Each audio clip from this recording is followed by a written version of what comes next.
Well, my biggest advice to him is that, first of all, he won't like what I say to him, because I'm going to say the exact opposite of what today's world is saying. So we read a bunch of books nowadays. As humans, we want to find out how to be someone else.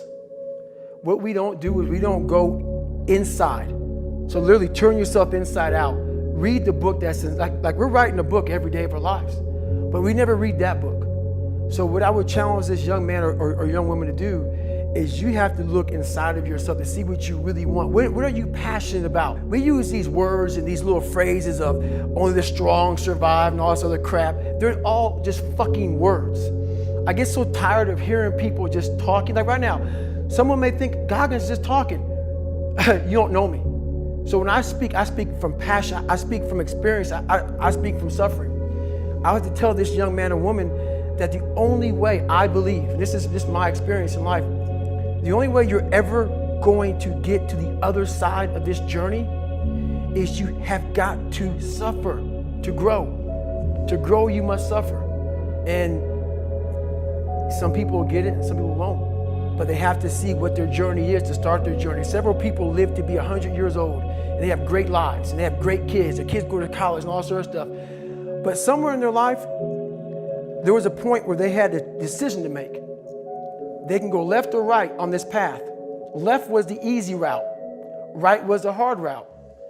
A lot of people take the easy route. And they had a good life that way, but the better life was going to the right side. And you may have 20 years of pain and suffering to get past it, but a lot of us die never truly starting our journey. And I would tell this young person, you gotta start your journey. It may suck, but it will come out the other side where you're coasting. So what I meant by that is like every day we're seeing who we are as people. When I was growing up, I lied for people to accept me because I didn't accept myself. So I would make up stories so that you would accept me into your world. Everything I did was for someone else to like me. It wasn't until I started reading my own book about how pathetic I was as a human being. I could blame my dad, I can blame kids at school, I could blame having health issues, ADD, my mom not being around. Great mom, but she was doing her thing. Right. I could blame a lot of people. And that's the book I was reading. And I put it off on everybody else. It wasn't until I said, you know what, for me to fix this, I gotta read what the fuck is wrong with David Goggins? Not blame anybody. Read my book and say, okay, I'm afraid of my shadow. How can I overcome that? Go in the military, get your ass kicked, do things you hate to do. Be uncomfortable every fucking day of your life. Roger that. I'm not the smartest kid in the world. Okay. Instead of somebody saying, oh no, you're smart. No, don't say that to yourself. I said to myself, no, I'm a dumb motherfucker. Okay, roger that. How you get smarter? Educate yourself.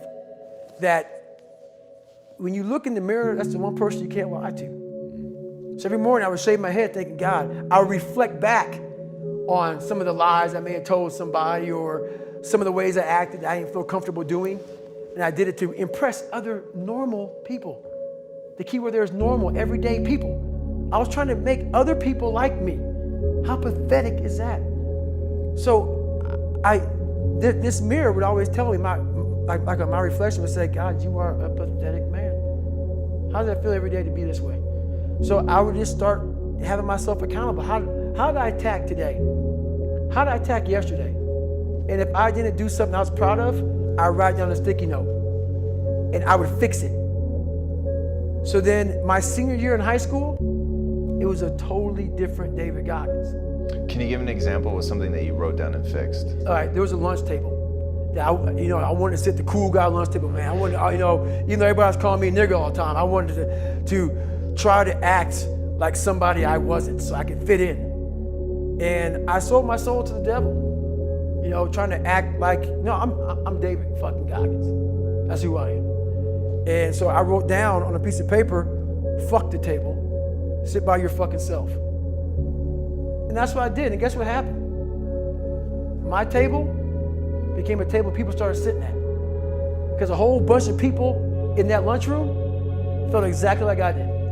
I had a laundry list of things that I write down in this fix. So I write it down and fix it.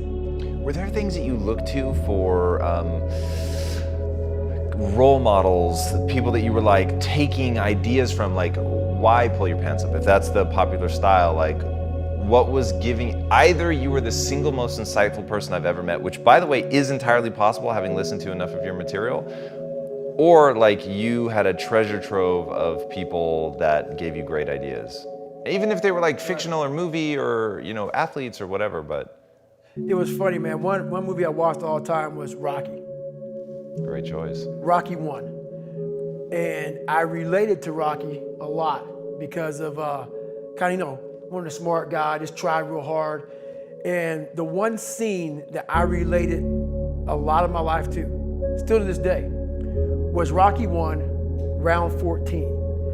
And this is where I got taken souls from. If you look at round 14 of Rocky 1, Apollo is beating the shit out of Rocky. Rocky falls down in this corner. Mickey's saying, stay down, stay down. Rocky didn't hear a fucking soul. Apollo, after he knocked him down, turns around, hands in the air, like I finally knocked down this animal. Right. Apollo doesn't know it, but Rocky is getting up. Apollo turns around the second Rocky gets up.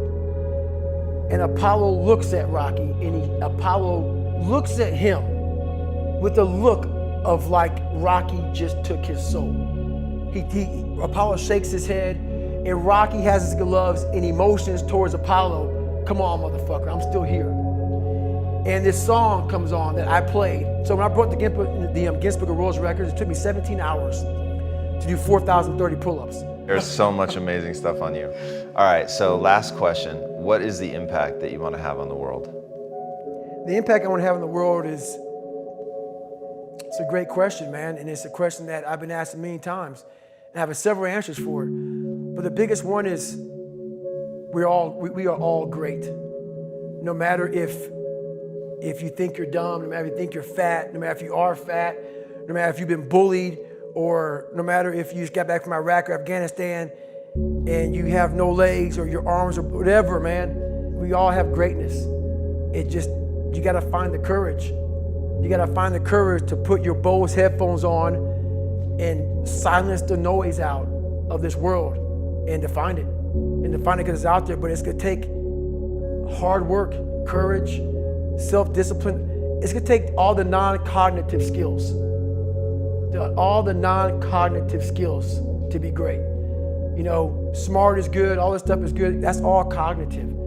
It's the non-cognitive skills that set you apart from everybody else.